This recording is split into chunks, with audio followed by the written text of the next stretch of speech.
하나님 교회 영광 돌립니다. 성도님들, 오늘 말씀 제목이 이런 제목인데 질문이 있으신가요? 지금 삶 속에, 마음속에 어떤 질문, 풀리지 않는 질문, 꼭 답을 얻고 싶은 질문 있으세요? 아무런 질문이 없어요? 인생을 살아간다는 것은 질문한다는 것 같아요. 질문의 연속 아닐까요? 계속 물음표. 그 질문을 던지고 그 답을 얻어가는 게 인생이 아닌가 싶어요. 질문이 있다는 건 좋은 거죠. 그렇죠? 긍정적인 거죠. 희망적인 거죠. 질문이 있다는 건 마음이 있는 거예요. 관심이 있는 거죠. 생각이 있고, 의욕이 있고. 공부하는 학생이 질문을 하지 공부 안 하는 학생이 질문을 할까요? 마찬가지로 신앙생활을 제대로 하고 있으면 질문이 생길 수밖에 없어요. 왜냐하면 하나님께서 계속 접근하고 역사하고 일하시니까 뭔가 변화가 막 생기니까 꿈틀꿈틀 되니까 이런 질문이 있죠. 왜 안 될까? 왜 안 될까? 왜 그럴까? 이것도 뭐지? 마음의 어떤 변화, 전에 경험하지 못했던 어떤 느낌과 경험들, 또 하나님이 이끌어 가시는 어떤 그런 삶의 상황들, 이런 총체적인 부분들에 대해서 질문이 생길 수밖에 없어요. 신앙생활을 안 하고 안 하는 사람들이면 신앙생활 제대로 안 되면 아무 생각이 없어. 아무 생각 없으면 교회만 다니는 거예요. 이게 비극입니다. 이런 사람을 살리고 변화시키는 게 교회의 목적이에요. 불신자 전도하는 것도 중요하지만, 그렇죠? 표면적인 성도를 이면적인 성도로 바꾸어내는 거죠. 그래서 질문은 어떤 문제가 있을 때 질문을 하고 답을 얻고자 할 때 질문하죠. 질문을 던져야 답을 얻는 거예요. 세상 사람들은 아무 생각 없잖아요. 인생의 의미와 목적, 돈만 벌면 되는 거예요. 잘 먹고 잘 살면 되는 거예요. 인생의 의미와 목적. 소위 이 철학적인 질문들을 던질 어떤 틈과 여유가 없죠. 우리의 삶에 그런 나날들이. 내가 지금 제대로 가고 있는 거 맞나? 제대로 살고 있는 거 같나? 우리의 가정은, 우리의 자녀들은 이런 본질적인 질문을 던져야 되는데 그런 질문을 못 던져요. 못 던져요. 질문을 던져야 돼. 신앙도 마찬가지야. 내가 어떻게 하면 진짜 성도가 될까? 어떻게 하면 은혜를 받을 수 있을까? 어떻게 하면 나는 기도하는 사람이 될까? 이런 내 안에서 먼저 질문이 시작이 돼야 되는 거예요. 그래야 답을 얻어요. 질문조차 시작되지 않고 질문조차 하지 않으니까. 예수님이 질문하죠. 네가 낫기를 원하느냐? 네가 보기를 원하느냐? 무슨 말씀이에요? 질문을 던져야 된다는 거예요. 근데 질문조차 안 던지는 거예요. 아무런 의욕도 없어요. 아무런 마음도 없어요. 이게 정말 최악의 상황이에요. 잘못할 수 있어요. 문제가 있을 수 있어요. 죄 범할 수 있어요. 그런데 질문을 던지지 않고 살아간다는 것, 이게 최악이에요. 아무 생각 없어요. 아무 생각. 그래서 질문이라고 다 질문은 아닌 것 같아요. 질문에도 다 수준이 있어요. 이런 질문은 질문이 아니죠. 선생님 언제 밥 먹어요? 언제 끝나요? 이런 건 질문이 아니죠. 그렇죠? 질문에도 수준이 있습니다. 우리 인생이요, 꼭 던져야 할 질문, 반드시 질문하고 얻어야 할 질문이 뭘까요? 사람에게 가장 중요한 질문이 무엇일까요? 대부분 사람들은 어떤 질문을 가장 중요하게 생각하죠? 부자 되는 법이 무엇일까요? 서점에 가보세요. 다 그런 제목이에요. 부자 되는 법. 어떻게 하면 부자가 되죠? 어떻게 하면 자산이 올라갈 수 있죠? 뭐 재테크, 뭐 주식, 뭐 여러 가지 전 다 모르겠어요. 경제 어떻게 돌아가는지. 네. 뭐 동학개미 막 이런 것들, 이런 용어들. 어떻게 하면 성공할 수 있을까요? 이런 질문 던지죠. 건강할 수 있을까요?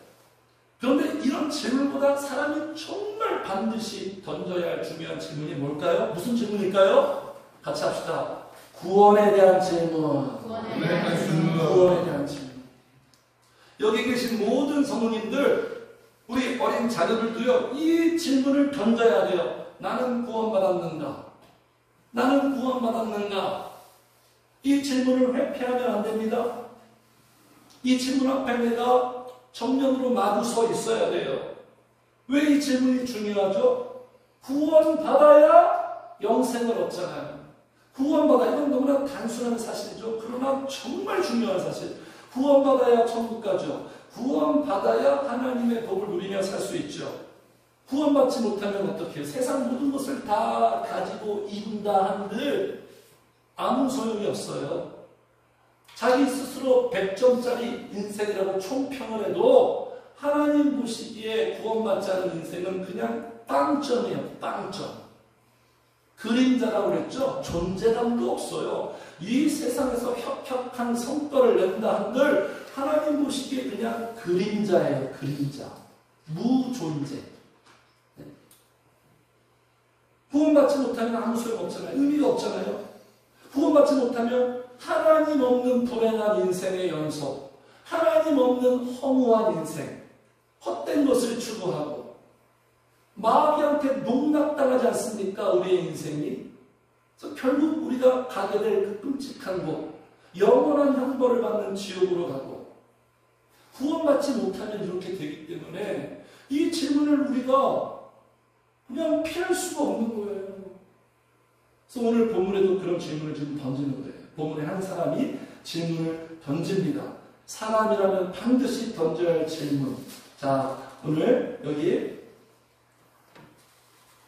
그렇죠? 18절이에요. 18절 같이 읽어요. 이 질문이 중요합니다. 시작. 어떤 관리가 보이기에 선한 선생님이여 내가 무엇을 하여야 영생을 얻으리까? 무슨 질문 던지는 거예요?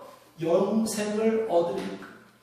어떻게 하면 영생을 얻으리까? 네. 이 사람은 기본적인 믿음이 있네요. 죽으면 끝나는 게 아니라 죽음 이후에 사후세계가 반드시 있다. 전제하고 있어요. 어떻게 하면 영생을 얻으리까? 그 조건이 무엇이죠? 영생의 비결이 무엇이죠? 이 질문에 예수님께서 대답하십니다. 다시 한번 말씀드릴게요. 예수님의 대답은 정답이에요. 예수님의 대답이 우리의 인생을 정리시킵니다.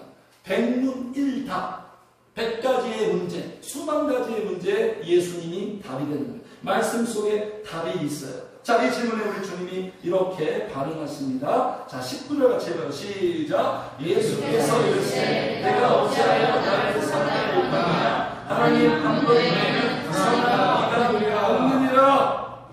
오히려 반문하고 계시네요. 오히려 반문하고 있어요. 이게 무슨 뜻입니까, 성도님들? 네가 어찌하여 나를 선하다 일컫느냐? 하나님 한 분 외에는 선한 이가 없다. 뭔가 좀 선함에 대해서 말씀하고 있는데요. 이 반문의 말씀의 의미는 뭐냐면 지금 주님이 이 질문을 던진 사람에게 선과 악을 정리시켜주고 있는 거예요. 인간이 선과 악에 대해서도 잘 몰라요. 정리가 안 되어 있습니다. 이 말씀은 무슨 뜻이에요? 하나님 외에 인간은 다 죄인이다. 악하다. 하나님 외에 인간은 다 죄인이다. 지금 선한 선생님이요. 선한 인간이 어딨냐? 지금 이 인간은 지금 예수님을 하나님으로까지 보지 못하고 있어요. 뭔가 탁월한 지도자, 선한 선생님. 선한 인간은 하나도 없다는 거예요, 성도님들. 선한 인간. 동의하십니까? 네. 이분 누구예요, 이분? 중국 사람, 옛날 사람이에요. 이분이 바로 그 맹자라는 분은 무엇을 주장했냐면 인간은 태어날 때부터 선하다. 그래서 이른바 성선설. 오른쪽에 있는 사람은 이제 누구냐면 순자예요. 순자는 반대 논리를 펼칩니다. 인간은 태어날 때부터 악하다. 성악설. 누가 인간을 잘 이해하고 있는 걸까요? 순자죠. 우리 인간은 그러니까요, 태어날 때부터 말썽꾸러기 문제아로 태어나는 거예요. 태어날 때부터. 시작부터 그냥 힘겹게 시작하는 거예요. 불량품을 보고 시작하는 거예요. 우리 인생은. 인간에 대해 이렇게 이해해야 돼. 그래서 우리가 덮어줄 수 있는 거예요. 어떻게 인간이 그럴 수 있어가 아니라 인간이니까 그러는 거죠. 늘 말씀드리죠. 사람이 은혜 받지 못하고 예수님 만나지 못하면 무슨 짓이든 다 할 수 있어요. 악하기 때문에 그런 악하기 때문에 인간의 본성이. 그래서 은혜를 받고 신앙이 좋아지면 인간은 그렇게 기대하지 않습니다. 기대하지 않아요. 몸만 기대하죠. 성령님이 저를 만들어주셔서 변화될 기대하죠. 이런 기대. 하나님에 의한 기대가 있지 그냥 사람과 사람 간의 기대를 갖지 않아요. 인간을 이해하니까. 그러니까 많은 부분에서 이렇게 수월해지기 시작하는 거죠. 인간은 다 악하고 누구만이 절대선이다? 하나님만이 절대선이에요. 하나님만이 선. 하나님은 선한 일을 하시는 분이 아니라 하나님이 하시는 일이 선이에요.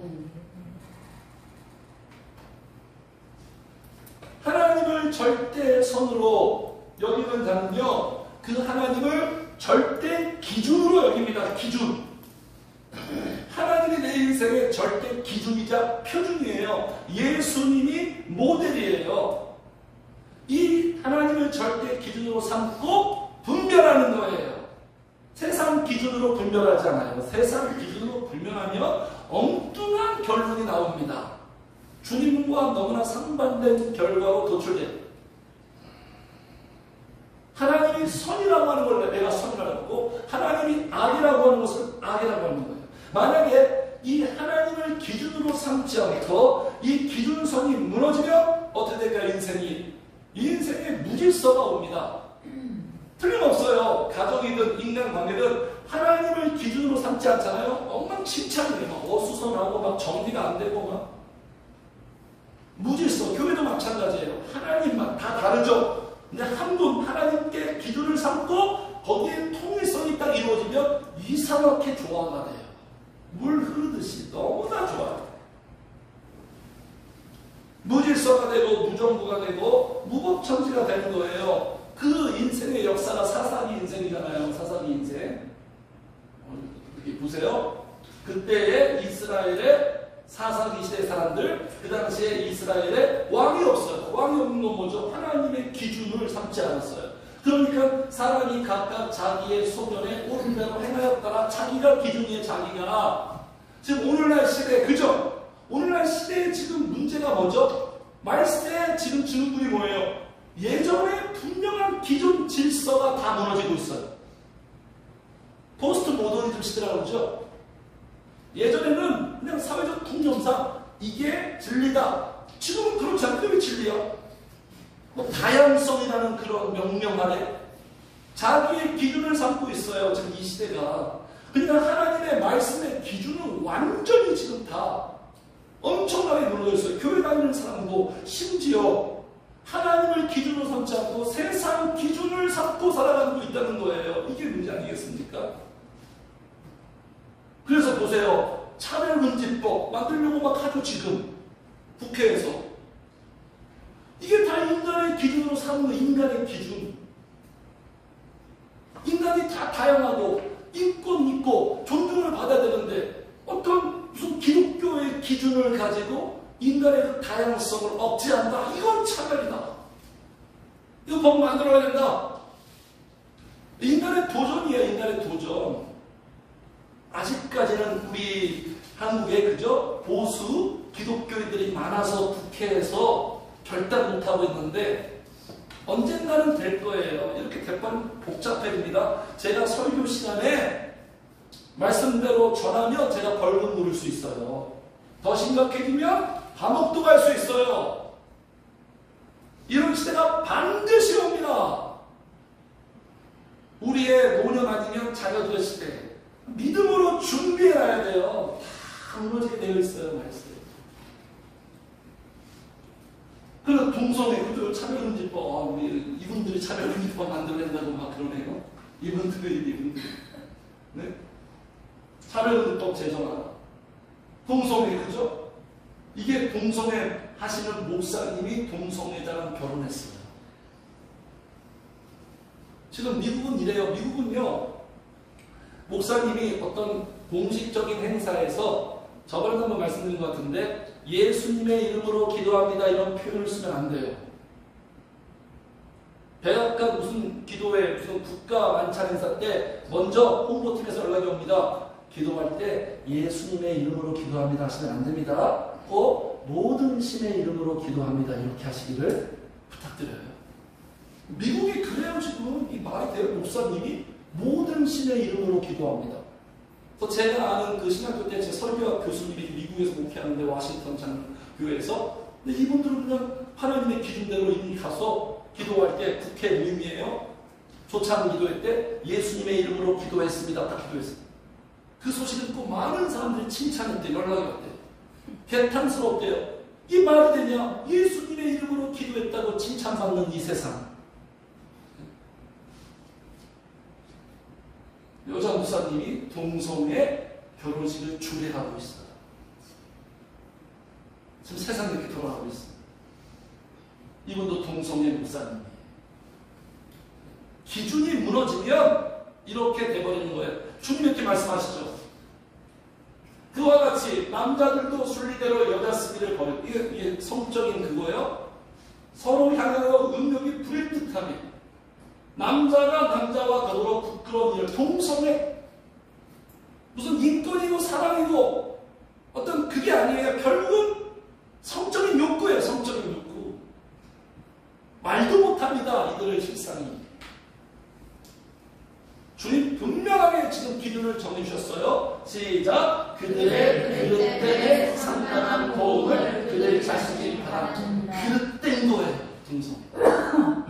이거 뭐 인권을 존중해 주자. 그렇게 해서 동성애 사람들은 넌 죄냐? 이렇게 하는 게 아니죠. 그걸 불쌍히 여겨줘야죠. 덮어줘야죠. 그러나 그의 행동은 분명히 잘못된 거예요. 근데 이 세상은 그 잘못된 것을 잘못되었다 말하지 않는 세상으로 지금 가고 있다는 거예요. 기준이 중요한 기준. 자, 그래서 다시 본문으로 이제 들어가겠습니다. 그래서 이렇게 지금 질문을 했어요. 반문하십니다. 하나님 외에는 사랑이 없다. 그래서 20절에 질문했잖아요. 어떻게 명세를 얻습니까? 20절 같이 해요. 시작. 내가 계명을 안 하니 가난하지 말라, 사랑하지 말라, 도둑질하지 말라, 거짓말하지 말라, 내 부모를 명하라. 10계명이죠. 한마디로 어떻게 말씀하십니까? 계명을 지켜라. 계명을 지켜라. 그런데 이 질문에 움찔해야 되는데 이 사람이 어떻게 반응하냐면 21절 같이 읽겠습니다. 시작. 여자의 것을 내가 어려서부터 다 지키려나이다. 어떠세요? 대단하지 않습니까? 대단하죠? 왜 대단해요?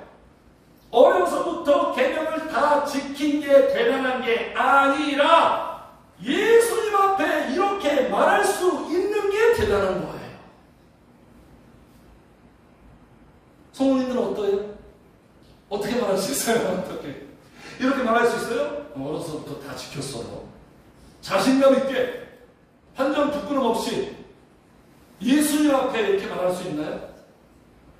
주님이 딱 들으시더니 22절 그러니 그렇구나. 22절 또 읽어요. 시작. 예수께서 이말에 들으시고 이르시되 내게 아직도 은혜이 부족한 것이 있으니 내게 있는 것을 다 팔아 가난한 자들에게 나눠주라. 그러면 하늘에서 내게 뭐 하나 있으리라. 그리고 와서 나를 따르라 하시니. 그런데 네가 부족한 게 있어. 더 온전해지려면 온전해지기 위해서는 어떻게 해라? 전 재산을 다 팔아서 어려운 사람들에게 나눠주고 그리고 그 이후에 와서 나를 따르렴. 그러면 더 큰 복을 받을 거야.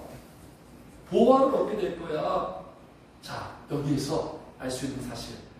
하나님의 같이 합시다. 말씀은 결단을 요구한다.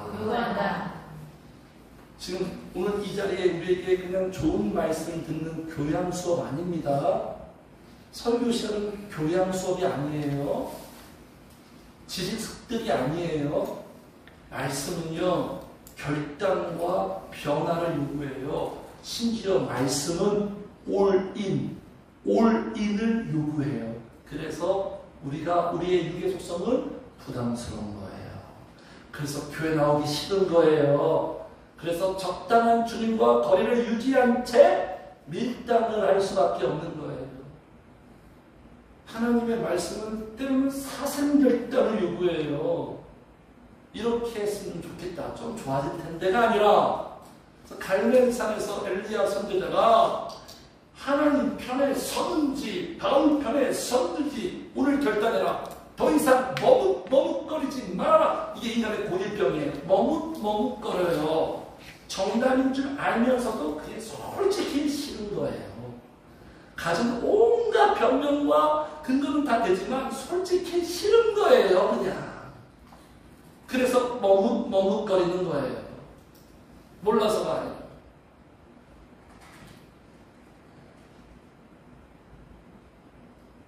그래서 이렇게 말씀 답이 왔어요. 이게 답이 되었을까요? 이 사람한테. 성모님들이 이 질문한 사람의 입장이라면 어떤 결정을 하시겠어요? 지금 주님이 무슨 답을 줬죠? 전 재산을 다 팔아라. 어려운 사람에게 다 나누어주고 그리고 너는 나를 따라라. 이 주님의 말씀에 어떤 결정을 하시겠어요? 마음속으로 결정되셨습니까? 두말할 나위 없이 주님 싫어요. 자, 이 사람은 어떻게 반응하죠? 이 사람 아멘 했을까요? 주님을 따르다니요 영광입니다. 말씀대로 결정했나요? 자, 이렇게 결정했어요. 23절 같이 읽겠습니다. 시작. 그 사람이 그 말로 이 말씀을 듣고 심히 근심하더라. 말씀을 듣고 심히 근심하더라. 때로는 주의 말씀은 우리에게 항상 유쾌하고 즐겁고 기분 좋은 감정을 주는 것이 아니라 때로는 무겁게 합니다. 심히 근심스럽게 합니다. 더 고민하게 하는 거예요. 이게 건강한 말씀이에요. 사탄처럼 달콤해서는 안 돼요. 말씀을 듣고 무거워야 돼요. 고민이 생겨야 돼요. 심히 근심해요. 저는 이 사람이 주님 말씀 듣고 좀 멘붕에 빠졌어. 내가 원했던 답이 이게 아닌데, 내가 바라는 건 이게 아닌데, 내가 그린 그림은 이게 아닌데, 좀 예상치 못한 주님의 말씀에 심경이 복잡합니다. 심란해요. 네. 자신이 원하는 답을 안 준 거예요. 거울아, 세상에서 누가 제 얘기해 주면 마녀입니다. 그러는데 백설공주예요. 이렇게 지금 온 거예요. 자신이 원하는 답을 안 줬어요. 성모님들, 제가 다시 한번 말씀드릴게요. 말씀은요, 듣는 자의 우리의 어떤 마인드가 중요한데요. 말씀은 내가 듣고 싶은 말을 전해주는 게 아닙니다. 하나님의 말씀은 내가 꼭 들어야 할 말을 전해주는 게 말씀이에요. 그때는 나한테 위로가 필요하다. 주님, 저 너무 힘들어요. 위로해 주세요. 그런데 하나님의 말씀은 나를 책망하시네. 오히려 회개하라고 하시네. 난 지금 표면적인 문제가 너무 심각해서 이거 해결됐으면 여한이 없겠어요. 이런 마음으로 하나님 앞에 서 있는데 하나님은 그 표면적인 문제보다 너의 이면적인 문제에 집중해라. 이렇게 말씀하시네. 내가 원하는 대로 다 들려주는 게 그게 하나님의 말씀이 아니에요. 어떤 부모가 자신이 원하는 대로 다 그 요구사항 들어줍니까? 그래서 듣고 싶은 거 들으면 은혜 받았고, 듣기 싫은 거 들었으면 상처받은 건가요? 완전히 인간적인 거죠, 이거는. 하나님의 말씀 앞에 우리가 취사 선택하면 안 되죠. 단 것은 쏙 빼먹고 쓴 것은 뱉어버리고 그대로 어린아이처럼 쭉쭉쭉쭉 받아들인 자. 사무엘처럼 내가 여기 있나이다 말씀하시옵소서. 무엇이든지 말씀하소서 내가 듣겠나이다. 이렇게 어린아이와 같은 성도님들 되시기를 주의 이름 축복합니다. 네. 왜 지금 여기 보니까 심히 근심했대요. 다 공감이 되시죠? 왜 심히 근심했습니까? 이유는 너무나 확실해요. 23절 그 사람이 어떤 사람? 큰 부자예요. 언제나 주님 따르는 데 있어서 돈이 문제입니다. 언제나 돈이 일만 악의 뿌리예요. 이 사람이 생각해요. 나의 전 재산을 다 팔아버린다고? 그러면 나는 뭐가 되지? 모든 것을 잃어버리는 거예요. 이 사람한테는. 상상도 할 수 없는 일이에요.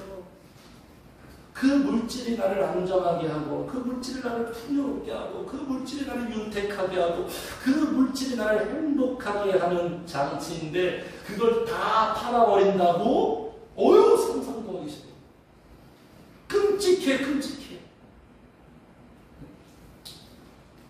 그래서 선택합니다. 결정합니다, 성도님들. 자, 어떤 선택을 하죠? 오늘 여기 23절에는 말씀을 듣고 심히 근심하더라 이렇게 표현이 있는데, 동일한 사건의 마태복음은 심히 근심하고, 같이 합시다. 주님을 떠나가니라. 놓으면 떠나가 버렸습니다. 그러니까 성도님들, 말씀을 들으면 돌이키고 주님께로 더 붙어야 되는데, 말씀을 듣고 돌이키지 않고 그냥 제 갈 길 가는 사람들이 너무나 많아요. 오늘도 마찬가지예요. 오늘 말씀 듣고 나가서 또 자기의 길을 걸어갑니다. 그러니까 이 사람의 제 마인드는 이런 마인드예요.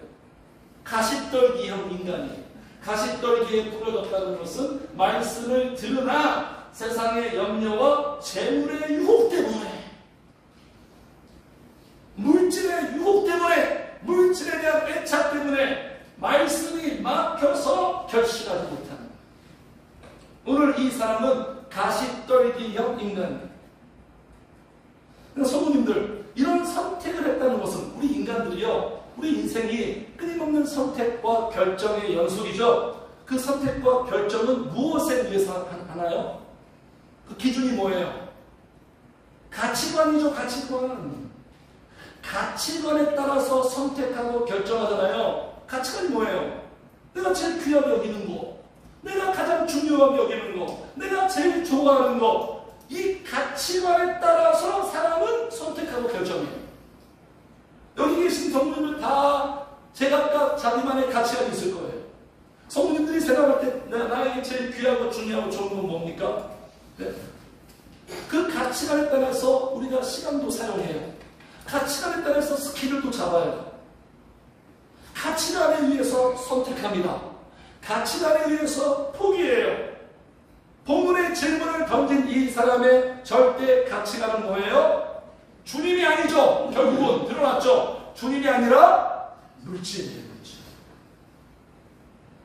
물질이 제일 이 사람한테 중요한 거예요. 좀 전에 이렇게 말했는데, 내가 말씀대로 다 지켰나이다 이렇게 말하는 사람인데, 주님이 지금 이 사람의 민낯과 실상을 다 드러내버리고 있는 거예요.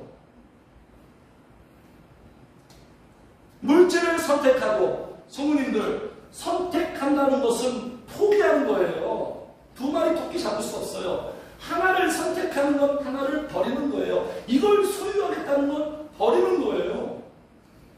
물질을 선택했기 때문에 지금 주님을 버리고 포기하는 거예요. 안타깝죠? 이 선택이 결국은 진짜 보화를 놓친 거예요. 진짜 보화를. 가짜 보화를 소유하려고 진짜 보화를 놓친 거예요. 그래서 가치관이 너무 중요한 거예요. 가치관. 그 가치관이 우리 인생의 모든 선택과 결정을 잡아가는 거예요. 자, 그래서 이런 선택을 내린 이 사람을 여기 보니까 24절, 예수께서 그를 보시고 어떻게 쳐다보겠어요? 예수님이 이렇게 쳐다봤겠어요? 안타까운 시선이에요. 측은하게 보는 거예요. 그를 보시고 주님이 지금 충격적인 말씀을 합니다. 충격적인 말씀. 충격적인 말씀. 자, 24절 시작. 예수께서 그를 보시고 이르시되 재물이 있는 자는 하나님의 나라에 들어가기가 얼마나 어려운지 낙타가 바늘기로 들어가는 것이 부자가 하나님의 나라에 들어가는 것보다 쉬우니라 하시니라. 무슨 말씀이에요? 부자가 천국 가는 것보다 낙타가 바늘 구멍으로 들어가는 게 더 쉽다. 부자는 어렵다. 여러분들 부자들 생각하지 마세요. 천국 못 갑니다. 부자 가서 천국 못 가는 건 아니죠. 지금 주님이 이렇게 말씀하시는 숨은 뜻을 우리가 알고 있어야 되죠. 근데 데이터를 보세요. 부자들보다 가난하고 비천한 사람들이 더 예수 많이 믿잖아요. 인생의 통계가 증명하는 거예요. 부자들이 신앙생활 잘하니까 없는 사람들이 더 주님 앞에 붙들고 매달리죠. 이 충격적인 말씀을 듣고 지금 제자들과 이 듣는 사람들이 지금 망연자실 상태에 빠졌어요. 심각해졌어요. 심각해졌어요. 그래서 이렇게 또 질문을 던져요. 26절 시작. 듣는 자들이 이르되 그런즉 누가 구원을 얻나이까? 있나이까? 야, 구원은 아무나 얻는 게 아닌가 보다. 질문이 자연스럽게 나왔어요. 이 질문에 우리 주님이 확실하게 지금 정답을 말씀하십니다. 오늘 27절이 이게 오늘 핵심이에요. 이게 메시지예요. 27절 같이 읽어요. 시작. 이르시되 오늘은 사람이 할 수 없는 것을 하나님은 하실 수 있느니라. 이게 결론이에요. 사람은 할 수 없지만 하나님은 하실 수 있다. 이게 우리가 살아가는 성도들의 모든 질문에 답이 되는 말씀이에요. 하나님은 하실 수 있다. 이 말씀의 바탕으로 소망도 생기는 거예요, 성도님들. 그렇죠? 이 말씀이 우리 인생의 마침표. 조금 풀어본다면 이런 뜻이죠. 내 힘으로 할 수 있다고 생각하는 사람은 전혀 가망이 없다. 그런데 하나님이 하실 수 있다고 믿으면 얼마든지 가능하다. 사람은 할 수 없지만 하나님은 하실 수 있는. 자, 예수님과 이 사람의 대화를 통해서 두 사람이 너무나 다르죠, 성도님들. 그렇죠? 누가 옳고 그름입니까? 예수님이 옳죠. 이 사람이 틀렸죠. 그러면 이 사람 우리가 좀 생각해 봐야 될 것 같아요. 오늘 본문의 내용들이 지난주와 비슷해요. 좀 고찰을 해야 돼요. 들여다봐야 됩니다. 인간의 진정한 문제에 대해서. 자, 이 사람 무엇이 틀렸습니까? 틀린 그림을 한번 찾아보세요. 이게 오답노트인데. 자, 이 사람이 지금 지난주와 지금 연장선상이에요. 신앙을 이해하고 있을까요? 없을까요? 없죠. 그릇된 이해죠. 오해하고 있죠. 잘못 알고 있죠. 무엇을 잘못 알고 있습니까? 지난주 그 사람은 똑같아요. 자기 자신을 지금 몰라요. 자기 자신. 어떻게 나가죠, 예수님한테? 다 지켰대요, 자기는. 자기는 다 지켰대요. 신앙생활 잘하고 있대요. 본인에 대해서 과대평가를 하고 있습니다. 스스로 믿고 있고 스스로 속고 있는 거예요. 이런 사람에게 주님이 지금 재물 다 몰수하겠다는 게 아니라 주님이 지금 전곡을 찌른 거예요. 전곡을 찌른 거예요. 다 드러내신 거예요. 이 사람의 실상을. 본인이 모르니까. 우리도 마찬가지입니다. 하나님이 우리를 성장시킬 때 우리 자신을 드러내요. 우리가 얼마나 악한지, 연약한지, 부족한지 우리의 상태를 막 드러내요.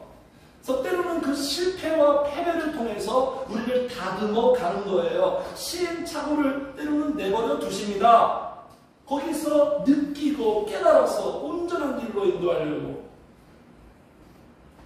예수님이 지금 이렇게 말씀합니다. 야, 네가 재물도 나누지 못하면서 무슨 영생을 얻을 수 있다고 네가 스스로? 너는 아무것도 할 수 없는 존재야. 성도님들, 우리가 신앙생활 할 때 이러한 자극이 딱 와야 돼. 난 진짜 아무것도 할 수 없구나. 아무것도 아니구나. 자기를 비하시키는 얘기가 아닙니다. 하나님 앞에 이러한 결론이 맞다는 거예요. 난 진짜 아무것도 아니다. 아무것도 할 수 없다. 그렇게 여기고 계십니까, 성도님들? 거기에 성령의 역사가 있는 거예요.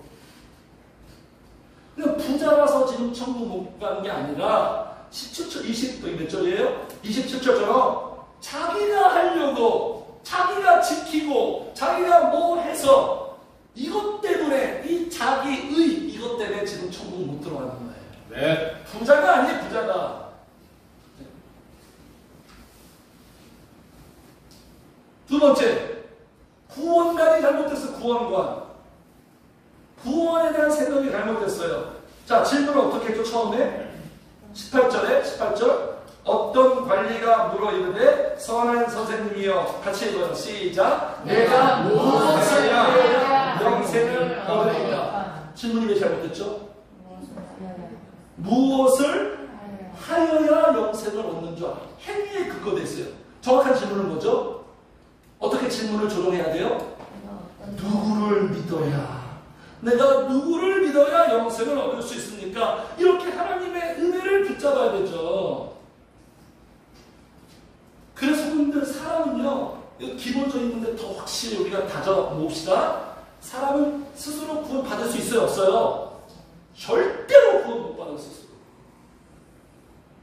왜? 하나님의 구원의 기준은 완벽해야 돼요. 완전해야 돼요. 어떤 인간이 이 기준에 충족됩니까? 예수님이 완벽하고 완전하니까 그 예수님에 의해서 우리가 구원받은 거죠. 네? 그래서 하나님이 우리에게 율법을 주신 목적은 뭐냐면, 우리가 말씀을 들으면 딱 두 가지가 깨달아야 돼요. 나는 죄인이고 나에게는 구원자가 필요하다. 오늘 교회에서 예배드리고 설교 들을 때 어떤 마음이 강력하게 와닿으면, 나에게 성령의 역사가 너무나도 절박하다. 이게 그냥 스멀스멀 오는 게 아니라 그냥 쓰나미처럼 와야 돼요. 그냥 나를 사로잡아야 되는 거예요. 내 의식을 그냥 삼켜버려야 되는 거예요. 나는 성령의 역사가 절대적으로.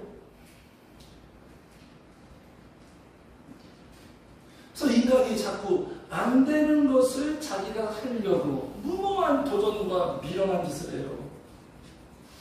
이것도 보니까 부모님들, 이 사람 누군지 아십니까? 일론 머스크라고. 부자잖아요. 그죠?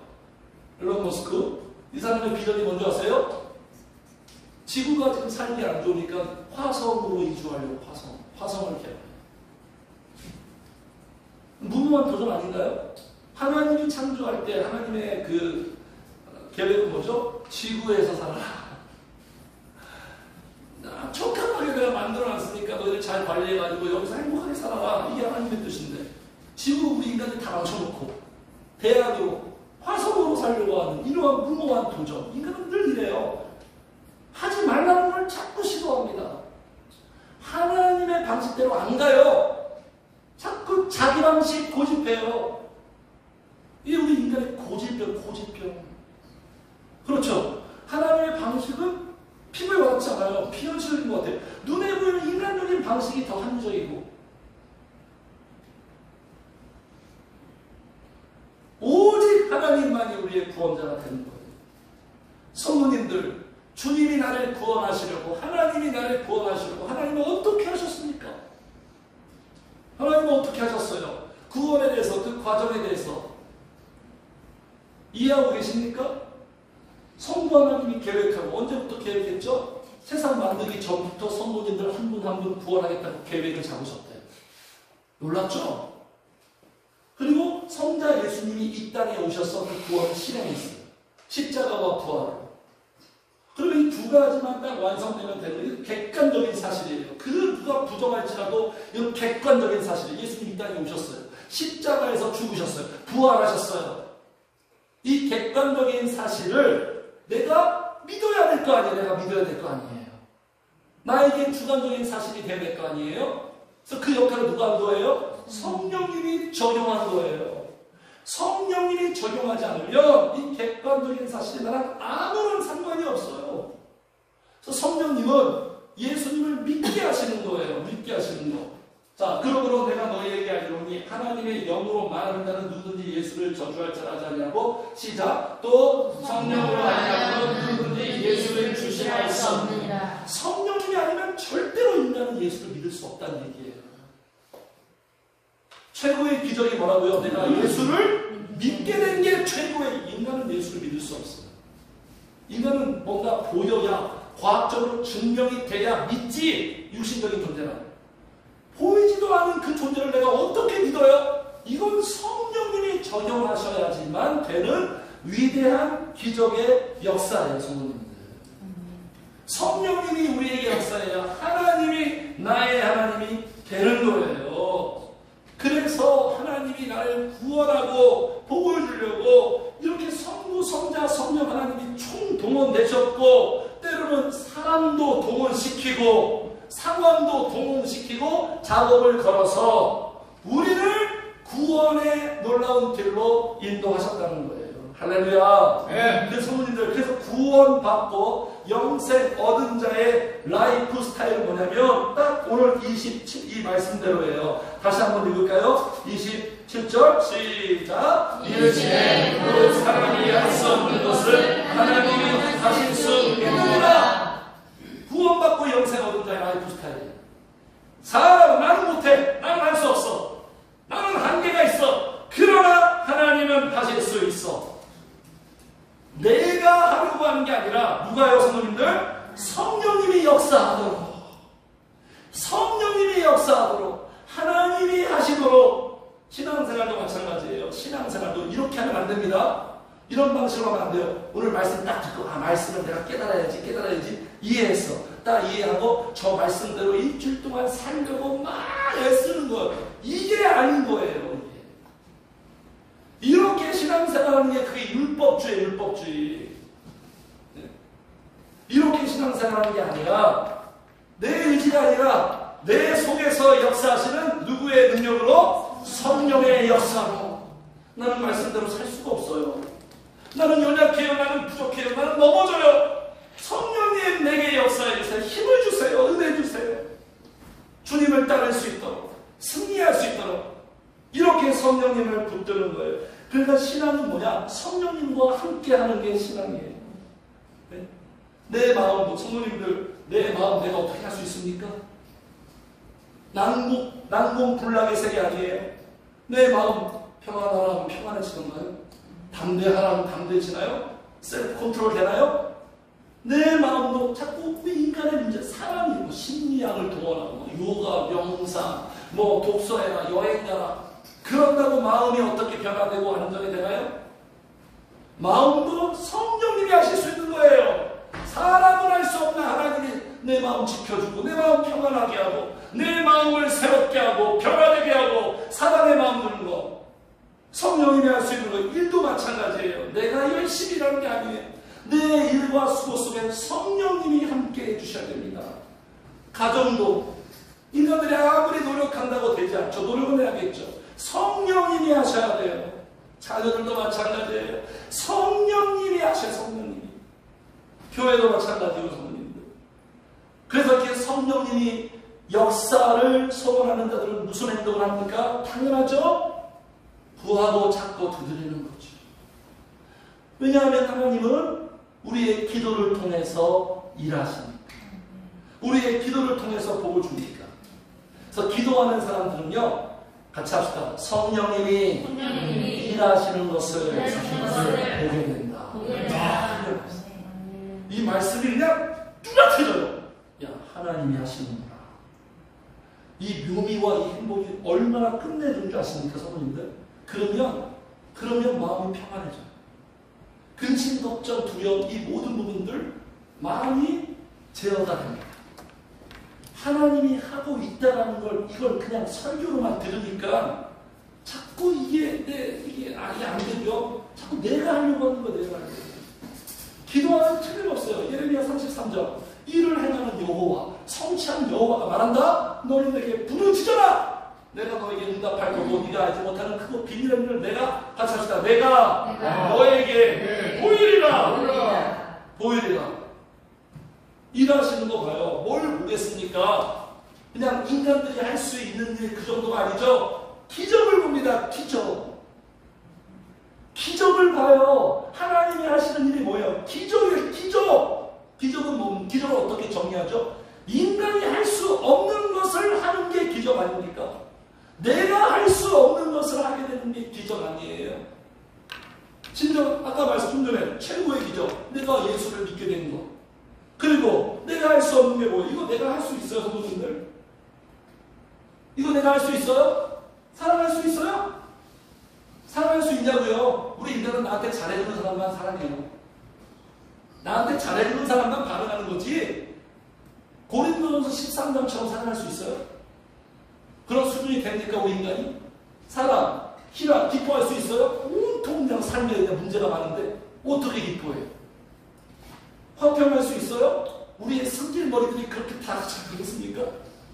오래 참을 수 있나요? 자비할 수 있나요? 선을 추구할 수 있나요? 충성할 수 있나요? 한결같이 살 수 있어요? 온유하게 살 수 있나요? 절제할 수 있나요? 이거 다 우리가 못하는 거예요. 절대로 못해요. 근데 불교는 이거 하려고 그러죠. 자기가 막 도닦아가지고 안 먹고 안 자고 이렇게 되는 게, 그러니까 내가 변화되는 게 최고의 기적이에요. 할렐루야. 네. 하나님의 우리를 부르시고 구원하신 목적, 이런 사람 만드는 거예요. 이런 사람 만들려고 우리를 불렀고 지금 기도시키고 있고 신앙생활하게 하는 거예요. 이게 최고의 기적이에요. 그리고 우리 이 사람 물질에 매여 있죠. 물질에 매이지 않게 되고, 물질에서 어떤 인간이 물질에서 자유하나요? 어떤 인간이 물질에서 자유해요?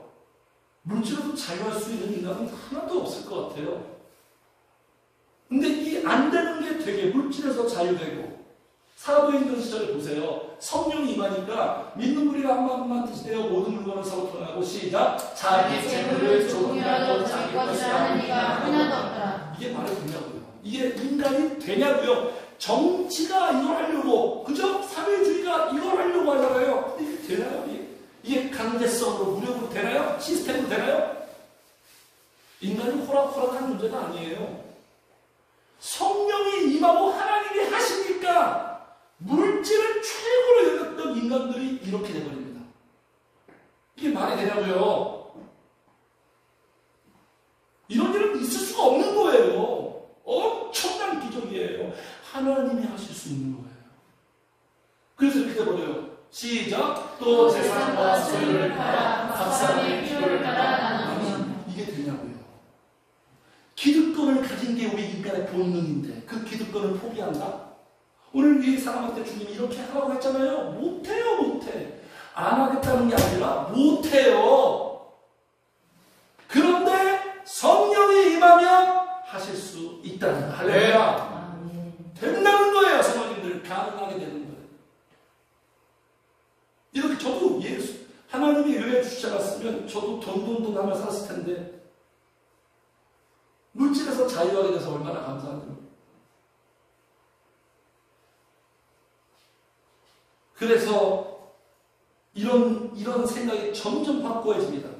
야, 내가 사는 게 아니구나.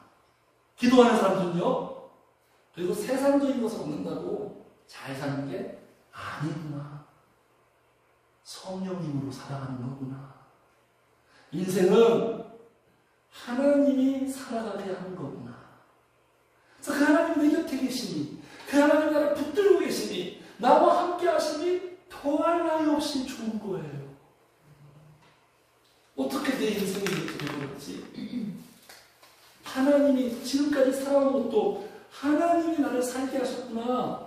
지금까지 살게 하셨으니 천국까지, 그날까지, 거기까지도 하나님이 살게 하시겠구나. 이런 마음의 든든함. 반석과 같은 비가 와도 바람이 불어도 네? 일희일비하지 않고 마음이 흔들리지 않고 점점 든든해져가는, 안정감 있고 내구성 있는 성도가 되어져가는 이런 것들을 성령님께서 지금 우리의 인생 속에서 지금 우리에게 가르치고 있는 거예요. 성도님들, 문제를 통해서.